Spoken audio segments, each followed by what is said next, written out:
Hey guys, Jake here with Duramax, and today we're going to be changing the fuel filter on this 2024 L5P. This is the same process for L5P, LZ0, and LM2 Duramax trucks. This is very straightforward and easy process to do. So step one, you're going to want to loosen up that petcock. Probably not going to have fuel come out. That's because this is still under vacuum. Once you have that petcock loosened, you're going to loosen the full filter bowl. So that's a 36mm socket. If you want to replace this with a billet option with a lot more thread engagement, or if yours is just all chewed up, Duramax Store has a solution for you. So once you get this filter bowl off, you're going to want to take the O-ring off of that water and fuel sensor probe, take the O-ring off of your filter bowl, and you're going to want to replace it with the new ones provided with the fuel filter here. So let's go ahead and put that on.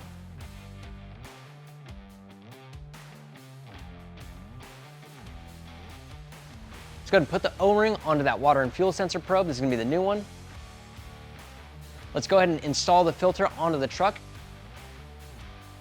Once you got the filter up on there, let's go ahead and tighten up the fuel filter bowl itself. You're going to want to use this 36mm socket, get it all the way seated so you can't see that O-ring gap anymore. Now this is basically equivalent to 18 foot-pounds. I like to double check it with a torque wrench right here. Now that it's all snugged up, make sure that petcock is snug as well. And now it's time to prime the fuel system on your truck. Turn the ignition key on for 2 minutes without starting the vehicle. The fuel pump will begin the priming process. Now do not let it start for 2 minutes. After completing the initial prime, go ahead and turn the ignition off, and then go ahead and start the engine. Your truck should idle smooth, and you can let it idle for a few minutes and check for leaks. For all of your Duramax needs, go to DuramaxStore.com.